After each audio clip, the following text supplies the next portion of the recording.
आप सभी का स्वागत है, खासकर वो विद्यार्थी जिनको ऑडिटर में इकोनॉमिक्स ऑप्शनल का एग्ज़ाम देना है।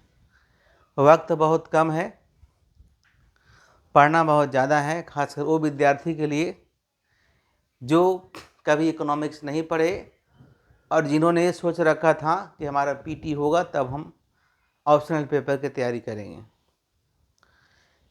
हर दिन आपको कुछ ना कुछ मैं इससे संबंधित बातें बताता हूँ। आज हम लोग बात करेंगे कि क्वेश्चन आंसर का डिजाइन क्या होगा, किसी क्वेश्चन का आप आंसर कैसे करेंगे, क्योंकि 50 नंबर का क्वेश्चन लिखना है, 50 मार्क्स का क्वेश्चन है। तो how you have to answer the question which we ask in the examination as optional paper.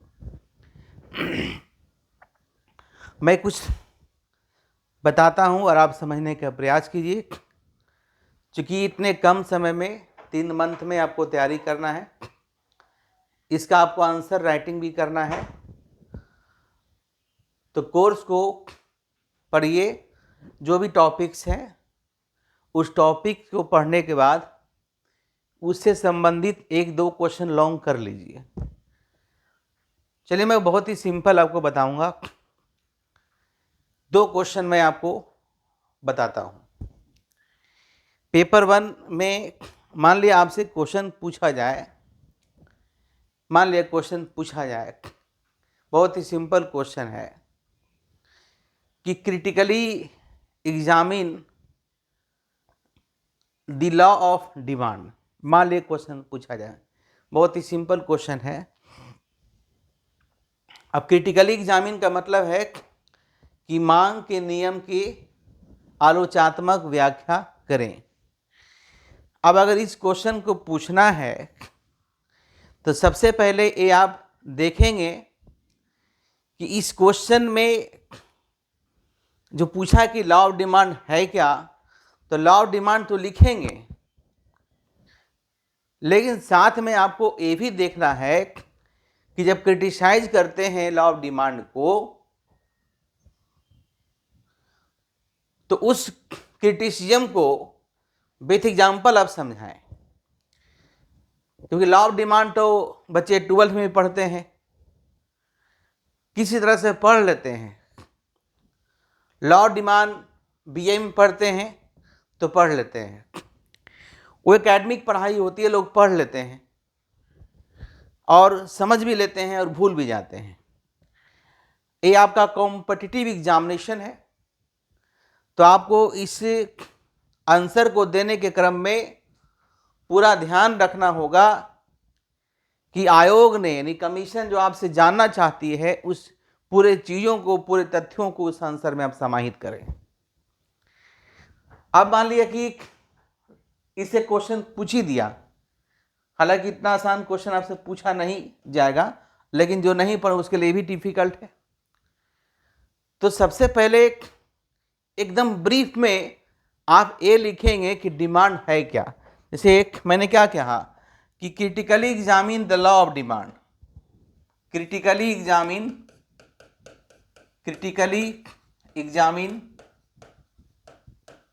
Law of demand, critically examine law of demand. मांग की लोच की आलोचनात्मक व्याख्या करें, है ना। मांग की लोच, मांग के नियम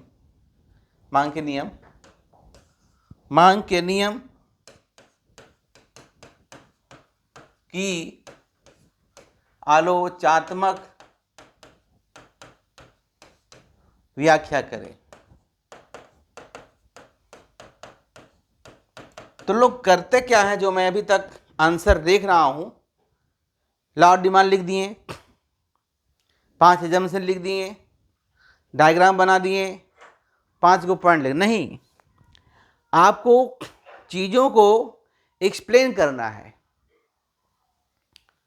जैसे लॉ ऑफ डिमांड है तो सबसे पहले 2 लाइन तो हम, चलिए इसको हटा दें, क्वेश्चन अगर आप लिख लिए होंगे कि सबसे पहले आप लिखेंगे मीनिंग ऑफ डिमांड, वो तो 2 लाइन का चीज है।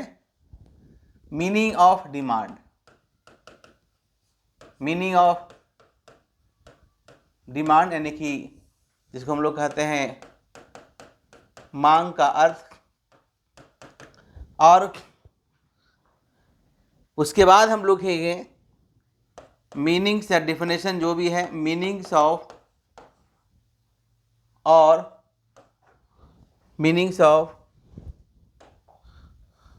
Law of demand.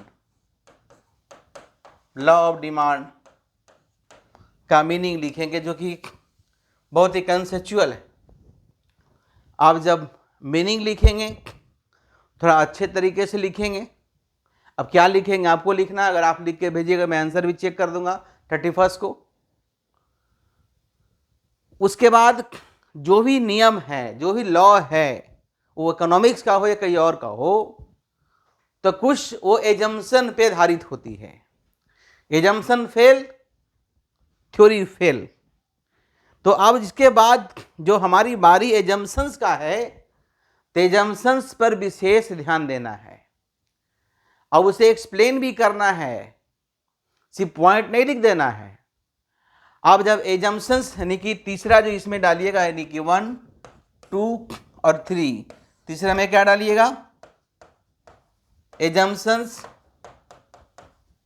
Of law of demand, यानी कि मांग के नियम की, जिसे हिंदी में कहते हैं मांग की नियम की मान्यताएं। ये 3 हो गया, ये आपका स्ट्रक्चर तैयार हो गया। अब इसके बाद आपको करना है, एक हेडिंग देना है, explanation of law of demand. Explanation में एक टेबल भी दे सकते हैं, ग्राफ भी दे सकते हैं, लेकिन साथ ही साथ उसे एक्सप्लेन भी करना है। साथ ही साथ उसे एक्सप्लेन करना है, और उसे एक्सप्लेन करने के बाद कुछ कंक्लूजन होगा कि जो ग्राफ से और टेबल से बताए हैं उसका, जैसे पढ़ते हैं ना कि लॉ ऑफ डिमांड क्या कहता है, law of demand state that other things remaining the same, if the price of the commodity fall, quantity demand increases, and if the price of commodity rises, quantity demand decreases. Thus we conclude that there is an inverse relationship between price and quantity demand. मतलब मांग का नियम यह बतलाता है कि अन्य बातें समान रहने पर जब वस्तु के मूल्य में वृद्धि होती है तो मांग की कमी होती है, और जब वस्तु के मूल्य में कमी होती है, मांग में वृद्धि होती है, वृद्धि होगी तो कम होगा, यानी कि बढ़ेगा तो घटेगा, घटेगा तो बढ़ेगा। और इस तरीके से हमारा निष्कर्ष होता है कि मांग का नियम बताता है कि वस्तु के मूल्य और वस्तु के मांग के बीच ऋणात्मक संबंध होती है। तो इसको पूरे अच्छे तरीके से एक डायग्राम देके एक्सप्लेन करना है। अब एक्सप्लेनेशन के बाद हमारी जो बारी आती है क्रिटिसिज्म का, उसी क्रिटिसिज्म में के पहले एक लाइन इसी में आप जोड़ दीजिएगा, why demand curve is downward slope, इसको जरूर जोड़ दीजिएगा, why demand curve is downward slope, इस जोड़ लीजिए। यानी कि 4th नंबर में क्या डालिएगा, इतना लिख लिए होंगे, 4th नंबर में आप लिखेंगे एक्सप्लेनेशन ऑफ थ्योरी, यानी कि वर्णन, यानी कि जिसको हम लोग कहते हैं व्याख्या। फिर 5 number causes of downward slope of demand curve, यानी कि मांग वक्र के डाउनवर्ड स्लोप, डाउनवर्ड नीचे वार्ड बने और डाउनवर्ड स्लोप के कारण। और फिर लिखेंगे क्रिटिसिज्म या क्रिटिकली एग्जामिन बोलते हैं, criticism of law of demand. क्या लिखेंगे, criticism of law of demand. और उसके बाद में क्रिटिसिज्म के बाद भी एक कंक्लूजन देंगे कि यद्यपि, जैसे उसी में आप लिखिएगा गिफेन गुड्स के बारे में लिखिएगा, क्रिटिसिज्म में वेवलेन गुड्स के बारे में लिखाएगा, और बहुत सारी अन्य बातें हैं जो क्लास में पढ़े होंगे हमसे, वो सारे चीज़ को लिखना है। फिर अंत में कंक्लूजन देना है। कंक्लूजन हमेशा पॉजिटिव दीजिएगा। यद्यपि इस थ्योरी में कुछ कमियां निकाली गई है, फिर भी हमारी यूनिवर्सली ट्रूथ है। इस तरह से कंक्लूजन करते थे, बहुत आसान तरीके से आंसर तैयार हो जाएगा। ये तो बहुत सिंपल था। इस तरीके से आप अपने आंसर को तैयार कर सकते हैं। अब इसी तरह से मान लिया कि अगर आप पढ़ते हैं classical theory of employment, question पूछते हैं क्लासिकल थ्योरी ऑफ एम्प्लॉयमेंट, तो क्लासिकल थ्योरी क्या है पहले पूरा इसको लिखेंगे। क्लासिकल थ्योरी के पूरा एकदम लिखिए। क्लासिकल है ना, पढ़ते हैं क्लासिकल वर्ड हैज बीन, जो भी आपका दिया कार्ल मार्क्स के द्वारा दिया गया। क्लासिकल में रिकार्डो आते हैं, जेस मिल आते हैं, माल्थस आते हैं, बाद में पीगू और केंस, पीदू और आपका मार्शल भी जुड़ गए केंस के हिसाब से। तो पूरे कथा कहानी को थोड़ा सा लिखिएगा ब्रीफ करके। फिर क्लासिकल थ्योरी ऑफ एम्प्लॉयमेंट क्या उसको लिखेंगे। उसी तरीके से उसका फिर एजम्पशंस लिखेंगे।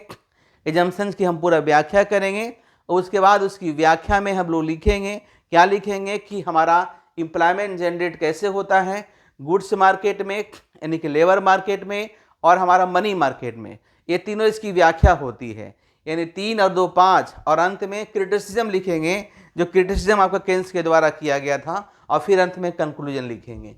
इस तरीके से जब आप पढ़ते जाइए और पढ़ने के साथ जो आंसर तैयार करते जाइए, चूँकि वक्त कम है, तब आप अच्छे आंसर राइटिंग कर पाएंगे। और मैं बार बार कहता हूँ कि क्वेश्चन को 2 बार 3 बार 4 बार पढ़िए। एग्जाम में वक्त नहीं मिलेगा। अभी जो प्रीवियस ईयर बीपीएससी के में क्वेश्चन पूछा गया है, मैं कुछ अदर स्टेट पीसीएस का एग्जाम्पल भी दे रहा हूँ, अदर पेपर में खास करके किस तरह से क्वेश्चन घुमाया जा रहा है।